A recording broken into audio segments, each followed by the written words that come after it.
삼성전자가 2020년 정기 사장단 인사를 발표했습니다. 스마트폰 사업의 새 사령탑으로 50대의 젊은 피 노태문 사장을 전격 발탁했습니다. 지난 19일 별세한 롯데그룹 창업주 신격호 명예회장이 빈소해 오늘도 그룹 관계자는 물론이고 정재계 인사들의 조문 행렬이 이어졌습니다. 정부가 비트코인 등 암호화폐로 번 소득을 복권과 강연료 등과 같은 일시적 기타 소득으로 간주해 20%의 세율을 적용하는 방안을 본격적으로 검토하기 시작했습니다. 서울 강남 등의 집을 10년 이상 보유한 다주택자의 경우에 6월 말까지 집을 팔면 많게는 세금을 절반까지 줄일 수 있다는 분석이 나왔습니다. 센 뉴스 플러스 시작합니다.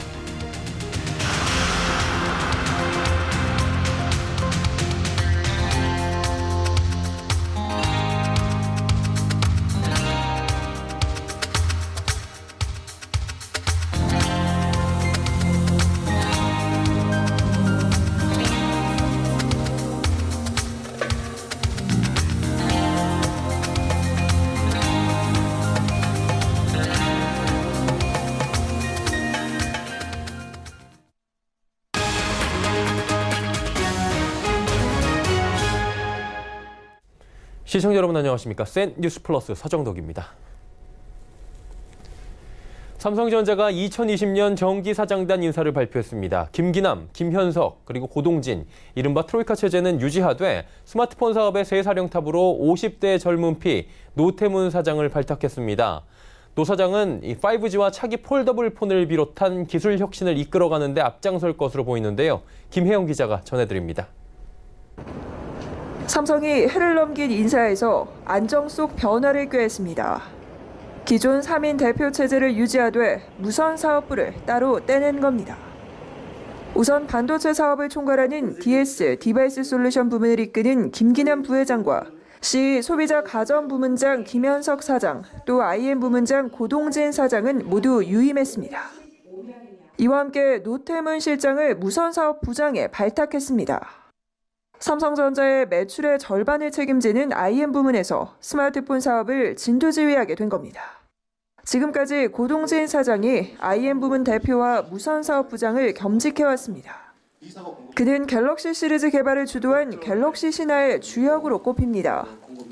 특히 50대 초반으로 초고속 승진을 거듭하며 스마트폰 사령탑에 올라 차기 최고 경영자로 유력하다는 평가도 나옵니다. 커뮤니케이션 팀장을 역임했던 이인용 사회공헌업무 총괄 고문은 대외 업무 담당 사장으로 자리를 옮겼습니다. 또한 부사장 4명이 사장으로 승진했습니다. 전경훈 네트워크 사업부장, 황성우 종합기술원 부원장, 최윤호 경영지원실장과 박학규 DS 부문 경영지원실장 등 부사장이 사장에 올랐습니다. 삼성은 신산업 성장과 기술 개발에 공로가 있는 부사장들을 승진시켜 세대 교체를 통한 미래 먹거리 발굴에 속도를 낸다는 방침입니다. 서울경제TV 김혜영입니다. 롯데그룹 창업주인 신격호 명예회장이 어제 향년 99세로 별세했습니다. 고인의 빈소엔 오늘도 정재계 인사들의 조문 행렬이 이어졌는데요. 신 명예회장이 강조한 기업 보국 가치를 본받겠다며 고인의 넋을 기렸습니다. 정세미 기자입니다. 서울 아산병원에 차려진 신격호 명예회장의 빈소에 롯데그룹 관계자들이 모여 조문객을 맞았습니다. 오전 7시 50분 신동빈 롯데그룹 회장이 가장 먼저 빈소를 찾았고 장남인 신동주 전 일본 롯데홀딩스 부회장 역시 8시 26분쯤 빈소를 찾아 함께 상주 자리를 지켰습니다. 경영권 분쟁 중인 신 회장과 신 전 부회장이 만난 건 2018년 10월 신동빈 회장의 국정농단 재판 2심 선고 후 1년 3개월 만입니다. 이외에 신 명예회장의 부인 시게미치 하츠코 씨와 넷째 동생인 신준호 푸르밀 회장 등도 빈소를 찾았습니다. 외부 재계 인사 가운데선 이재용 삼성전자 부회장이 처음으로 오전 9시 37분쯤 빈소를 찾았습니다. 이어 손경식 CJ그룹 회장과 정몽준 아산재단 이사장, 박용만 대한상공회의소 회장, 정지선 현대백화점 회장 등이 신 명예회장의 마지막을 배웅했습니다. 정치권 인사들의 조문 행렬도 이어졌습니다. 문재인 대통령과 정세균 국무총리, 김영우 전 국회의장 등이 보낸 조화는 빈소 내실에 놓였고 이낙연 전 국무총리는 오후 1시 50분쯤 빈소를 찾아 고인을 추모했습니다. 장례는 롯데 그룹장으로 치러지고 이홍구 전 국무총리와 반기문 전 유엔 사무총장이 명예 장례위원장을 맡게 됩니다. 오는 22일 발인이 예정돼 있으며 연결식은 같은 날 롯데월드몰에서 열릴 예정입니다. 서울경제TV 정세미입니다. 정부가 비트코인 등 암호화폐로 번 소득을 복권과 강연료 등과 같은 일시적 기타 소득으로 간주해 20%의 세율을 적용하는 방안을 본격적으로 검토하기 시작했습니다. 정부 관계자들에 따르면 최근 암호화폐 과세 방안을 검토하는 기획재정부의 주무 담당 조직이 재산세제과에서 소득세제과로 변경됐습니다. 따라서 이번 주무과 교체가 암호화폐 소득을 양도소득이 아닌 기타 소득으로 분류하기 위한 첫 단계가 아니냐는 해석이 나옵니다. 실제로 국세청은 이미 국내 비거주자의 암호화폐 소득을 기타 소득으로 분류하고 원천 징수 의무자 빗썸을 통해 간접적으로 세금을 거둔 바 있습니다. 서울 강남 등의 집을 10년 이상 보유한 다주택자의 경우에 6월 말까지 집을 팔면 많게는 세금을 절반까지 줄일 수 있다는 분석이 나왔습니다. 정부가 지난해 12.16 부동산 대책을 통해 조정 대상 지역 내 10년 이상 장기 보유 주택을 대상으로 일반 양도소득세를 적용해 장기 보유 특별공제 등의 혜택을 올해 상반기까지 약속했기 때문입니다. 국세청과 세무사들에 따르면 다주택자가 20여 년 전 10억 원에 산 강남 아파트를 6월 말까지 38억 원에 팔 경우 부과되는 세액은 8억 원대로 7월 이후 매각할 때 내야 하는 17억 원대보다 약 9억 원이나 적습니다. 6월 30일과 7월 1일 불과 하루 차이라도 양도소득세 차이가 무려 9억 원에 이르는 셈입니다. 서울 영등포구 영등포역 인근 쪽방촌이 공공주택 사업을 통해 새로운 주거 공간으로 정비됩니다. 김현미 국토교통부 장관과 박원순 서울시장은 오늘 영등포 쪽방촌 주거 환경 개선 및 도시 정비를 위한 공공주택 사업 추진 계획을 발표했습니다. 쪽방촌 주민과 지원시설을 그대로 수용한다는 점이 특징입니다. 영등포 쪽방촌 일대 1만 제곱미터를 정비해 쪽방 주민이 재입주하는 공공임대주택과 신혼부부를 위한 행복주택, 민간 분양주택 등 총 1,190채의 주택을 공급합니다. 기존 쪽방 주민을 위한 영구임대 370채와 신혼부부 등 젊은 층을 위한 행복주택 220채를 짓고 나머지 블록은 민간에 매각해 주상복합과 오피스텔 등 분양주택 600채를 공급하게 됩니다. 한국수출입은행이 올해 수출기업의 금융지원을 위한 여신 규모를 69조 원까지 확대키로 했습니다. 박문규 수출입은행장은 경제 활력을 위해 혁신성장과 소재, 부품, 장비 산업을 뒷받침하겠다고 강조했습니다. 유민호 기자입니다. 한국수출입은행이 세운 올해 여신지원 목표액은 69조 3천억 원. 지난해 실적보다 16% 늘려 잡았습니다. 수출 분위기 반전을 통해 경제에 활력을 불어넣겠다는 각오입니다. 박문규 수출입은행장은 오늘 서울 중구은행연합회에서 열린 신년 기자간담회에서 올해 업무 계획을 공개했습니다. 경제의 주 동력인 수출이 다시 회복될 수 있도록 하기 위해서 수호는 올해 69조 원의 여신 공급을 목표로 하고 있습니다. 혁신성장에 8조 5천억 원, 소부장 산업에는 20조 원을 지원합니다. 국내 기업이 지난해 수주에 어려움을 겪었던 해외 인프라 산업에는 41% 증가한 12조 원을 공급할 계획입니다. 해외 건설 플랜트 수주 회복을 위해서 신남방 또 신북방 정책 대상국 등 전략적 지역에 대해 대형 사업을 적극 발굴하고 신시장 개척에도 적극적으로 노력하겠습니다. 수출입은행은 지난해 말 가까스로 새 주인을 찾은 성동조선해양 등 조선업 구조조정 마무리에도 힘을 쏟을 방침입니다. 최근 불발된 노동이사제 도입을 두고서도 입장을 밝혔습니다. 방 행장은 사회이사 추천 과정에서 노조 추천 인사도 포함해 전문성 등 동일한 기준으로 심사했지만 여러 참여 인원의 의견을 반영해 최종 선임되진 않았다고 설명했습니다. 서울경제TV 유민호입니다.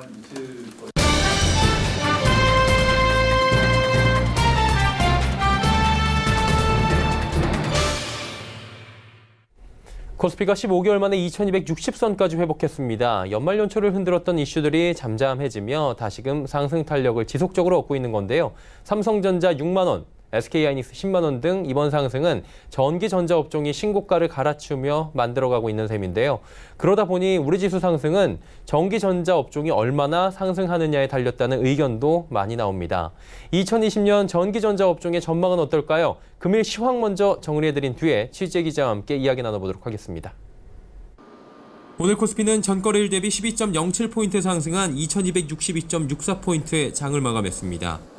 개인이 558억 원, 기관이 170억 원을 매도했지만 외국인이 531억 원을 순매수해주며 시장 상승을 주도했습니다. 거래소는 시장을 누르던 뚜렷한 악재가 해소된 가운데 미국 지표 개선과 기업 실적 기대감으로 이어진 뉴욕 3대 지수의 연이은 신고가 경신 등과 또 반도체 업황 기대감이 지속되며 상승 랠리를 이어갔습니다. 시총 상위 종목 가운데 대장주인 삼성전자를 비롯해 SK하이닉스, 삼성전자 우선주, 삼성바이오로직스, LG화학 등이 상승했는데 삼성전자는 또다시 신고가를 갈아치우는 모습을 보였고 LG화학은 현대차와 전기차 배터리 협력 검토 소식이 들려오며 상승하는 모습을 보였습니다. 코스닥은 전거래일 대비 4.94포인트 하락한 683.47포인트의 장을 마쳤습니다. 개인이 1,548억 원을 매수했지만 기관이 771억 원, 외국인이 712억 원을 각각 매도하며 시장 하락을 주도했습니다. 코스닥은 시총 상위주들의 전체적 약세 흐름이 지수 하락을 주도한 가운데 중국 전역으로 퍼지고 있는 우한 폐렴이 국내에도 첫 발생했다는 소식에 관련주들의 급등이 이어졌고 안철수 전 대표 관련주들은 총선 불출마 소식에 급락하는 모습을 보이는 등 테마성 종목군들의 움직임도 강했습니다. 이은택 KB증권 투자전략팀장은 코스피가 52주 신고가이자 작년 고점을 넘어섰다며 조정 없는 랠리는 없고 이번 주 단기 심리지표 역시 과열권에 진입할 것이 유력하지만 중장기적으로는 상승 여력이 남은 것으로 판단된다고 밝혔습니다. 서울경제TV 서정덕입니다. 네, 시황 보셨습니다. 이제 증권부 배우환 기자와 함께 전기전자 업종 이야기 자세히 나눠보도록 하겠습니다. 어서 오세요. 예, 안녕하세요. 네. 일단은 강한 변동성을 수반했던 지정학적 리스크나 트럼프 대통령 탄핵 이슈는 좀 잠잠해진 모습이고요. 미중 간 무역 분쟁 1단계 공식 서명되면서 지금 우리 시장을 누르던 잠재적인 리스크 요인들은 많이 완화가 됐다는 분위기입니다. 네. 분위기를 탄 것 같아요. 삼성전자 앞자리 6을 봤고요. 저희는 SK하이닉스 10만 원을 지금 보고 있습니다. 역사적 신고가인데 그러다 보니까 전기전자 업종이 역시나 대세다라는 얘기가 나와요. 올해 전망은 구체적으로 어떻습니까? 네, 맞습니다. 반도체를 필두로 전기전자 업종에 대한 기대감이 커지면서 증권가에선 반도체 및 관련 장비 기업들의 추천들이 이어지고 있는데요. 예. 대장주인 삼성전자와 SK하이닉스 또 상승 랠리를 펼치면서 이 같은 기대감을 뒷받침하고 있습니다. 그래서 이와 관련해서 김경민 하나금융투자증권연구원 얘기를 들어보겠습니다. 네, 올해 반도체 업황 전망은 상반기하고 하반기로 나눠서 말씀드릴 수 있을 것 같아요. 우선 상반기는 작년 상반기보다 무조건 좋을 것 같습니다. 우선 무역 분쟁 완화로 인한 기저 효과가 있고요. 그리고 두 번째로 5G와 인공지능 수요가 이제 막 시작되었기 때문에 상반기는 수요 측면에서도 크게 기대가 됩니다. 이러한 점이 하반기로 이어질지 아닐지는 전 세계 공급사들의 증설에 달려 있어요. 그래서 하반기는 계속 좋다라고 하기보다는 공급이 천천히 늘어나야 좋은 상황이고요. 지금 그 열쇠를 쥐고 있는 회사는 삼성전자입니다. 삼성전자가 지금 반도체 여러 분야에서 증설을 추진하고 있는데 만약에 증설을 천천히 추진한다면 상반기에 좋은 업황이 하반기에도 지속이 되고요. 만약에 증설을 급격하게 진행한다면 상반기에 그 업황 좋았던 부분이 하반기에는 조금 반대 방향으로 움직일 수도 있을 것 같습니다. 네, 풀어서 말씀드리면은 올해 상반기 반도체 업황은 긍정적인데 하반기는 삼성전자 반도체 증설 속도에 달려 있다는 내용입니다. 예. 증설이 급격하게 진행될 경우 공급이 증가해 반도체 업황에는 부정적일 수 있으나 증설이 천천히 진행되게 되면 긍정적일 것이라는 분석입니다. 결국 올해 전체 반도체 업황을 놓고 본다면은 5G와 인공지능의 수요로 전년보다 좋을 것이라는 설명입니다. 예. 그리고 얼마 전에 라스베이거스에서는 CES 2020이 있었습니다. 트렌드는 어떻습니까? 네, 이번 CES 트렌드 역시 인공지능과 5G 관련 제품들이 주목을 끌었습니다. 조금 전에 만나보신 김경민 연구원이 현장에 직접 방문했었다고 하는데요. 특히 인공지능 관련해서 큰 변화가 있었다고 합니다. 이야기 한번 들어보시겠습니다. 가서 봤더니 이제 인공지능도 두 가지가 있습니다. 그 교육하고 훈련하는 AI 트레이닝 쪽이 있고요. 그리고 훈련을 마친 인공지능들이 그 교육받은 내용에 따라서 분석을 하고 추론하는 AI 인퍼런스가 있어요. 그런데 작년까지는 그 교육하고 훈련하는 AI 트레이닝 시장이 활성화됐었는데 올해서부터는 AI 인퍼런스 시장이 활성화되고 있거든요. 그래서 AI 인퍼런스 시장의 신규 수요를 노리고 많은 회사들이 지금 새로운 반도체 칩을 설계를 하고 있습니다. 그래서 그러한 점들이 과거에 제가 CES 방문했을 때 가장 차별화되는 그런 특이한 점이었습니다. 네.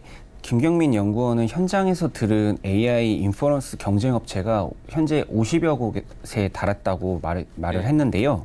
또한 김 연구원은 AI 인퍼런스 시장을 춘추 전국 시대라고 표현하면서 AI 트레이닝 시장 규모보다 훨씬 더 클 것이라고 이제 전망을 했습니다. 특히 삼성전자와 대만의 TSMC의 역할이 크다고 강조를 했는데요. 설명 더 들어보시겠습니다.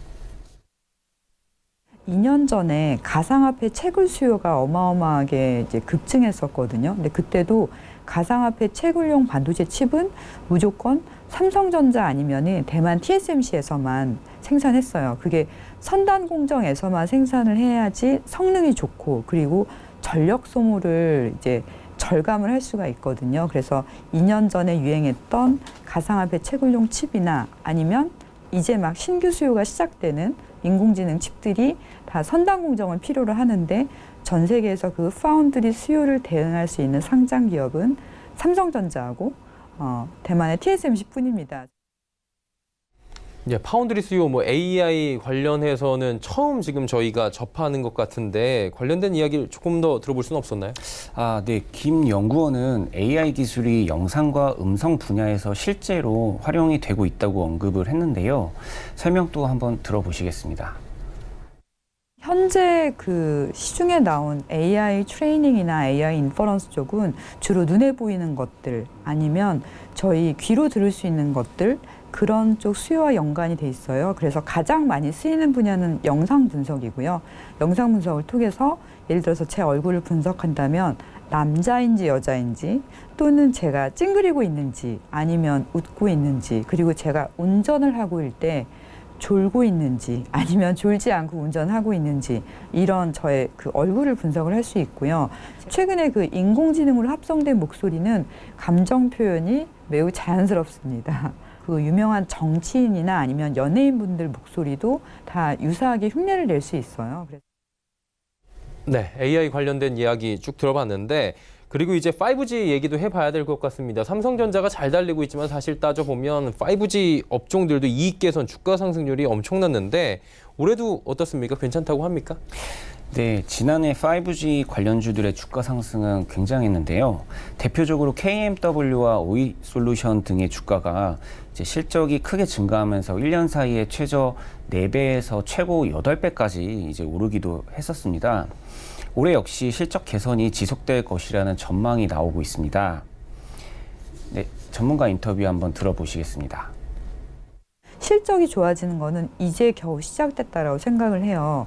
이렇게 말씀드리는 이유는 이미 4G 시절에 그 글로벌 비메모리 반도체 회사들이 엄청난 실적을 보여줬거든요. 그래서 이제 4G가 시작된 것은 2010년 4분기부터 시작이 됐어요. 그때 그 기간부터 전 세계적으로 4G 보급률이 60%가 넘을 때까지 대만의 TSMC 같은 경우는 주가가 3배 정도 상승을 했고요.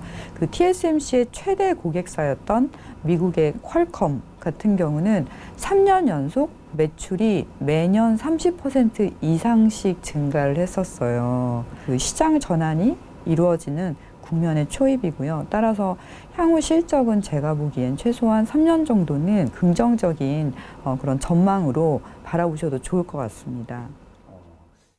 네, 5G 업종에 관련된 이야기까지 들어봤고요. 마지막으로 배 기자, 올해 반도체 업종 투자 전략을 이야기해 주신다면요?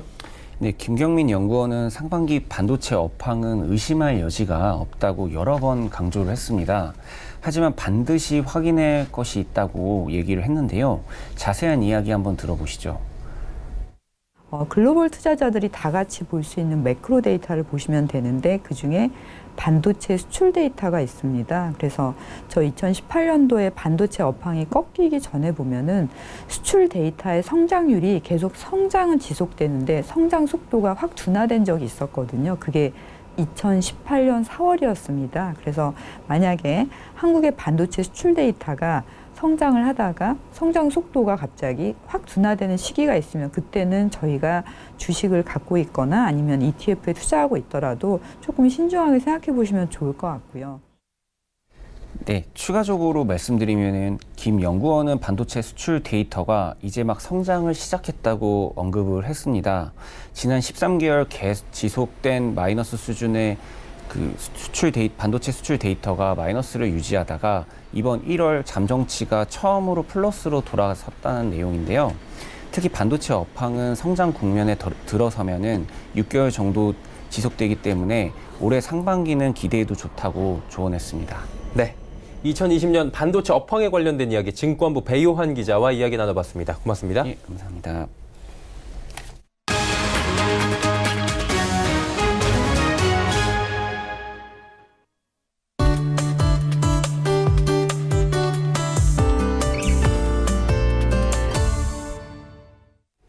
인류의 역사를 되짚어보면 먹고 사는 문제가 참 중요했던 것 같습니다. 일단 먹고 사는 문제가 해결이 돼야 모든 것들이 해결이 됐기 때문이 아닐까라는 생각이 드는데요.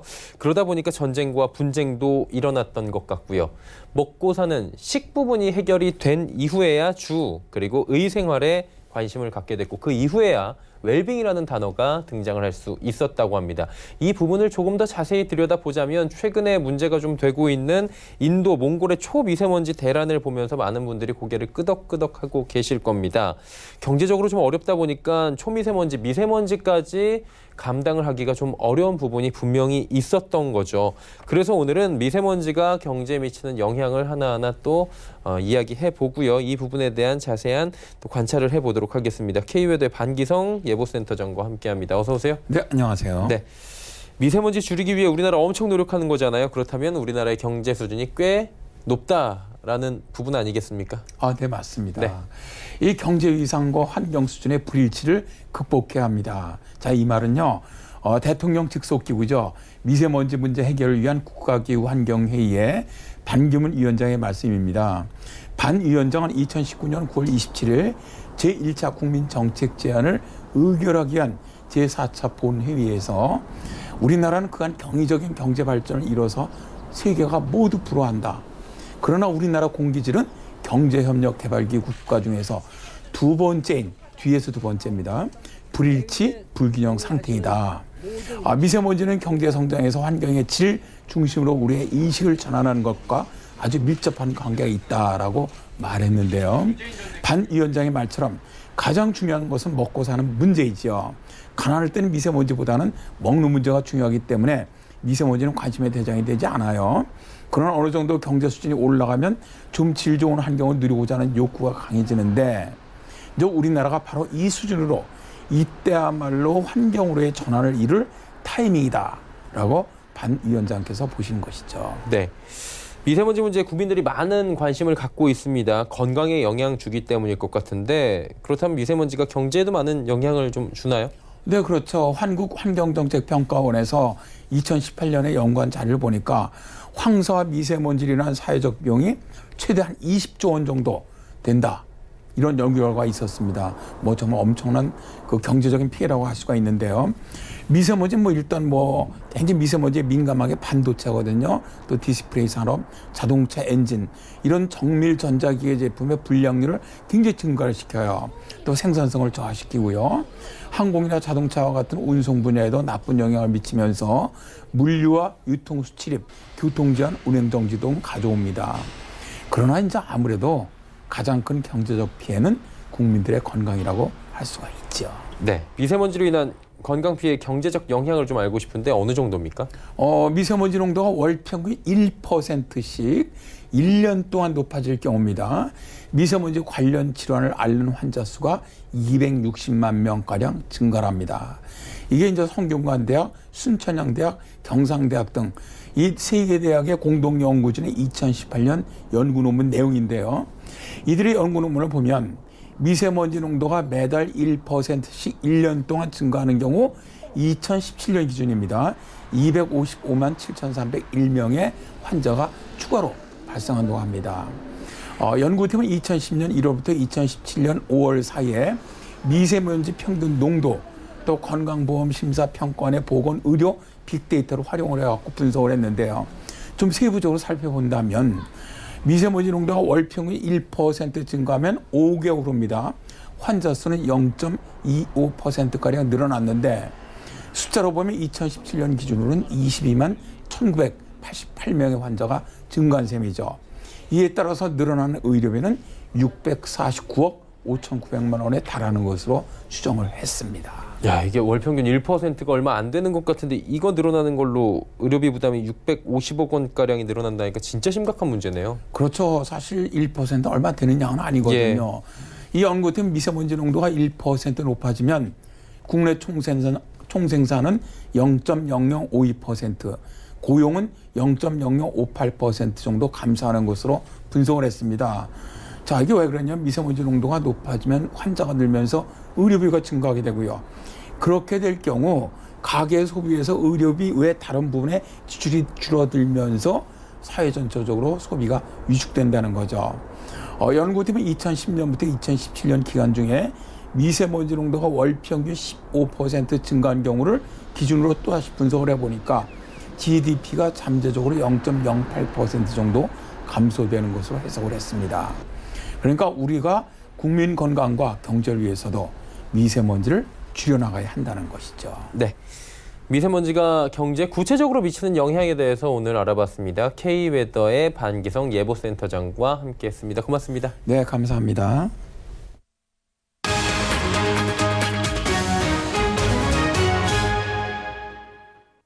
절기상 가장 추운 날이라는 대안이었습니다. 이 이름이 무색할 만큼 포근했고요. 미세먼지는 또 심한 하루였죠.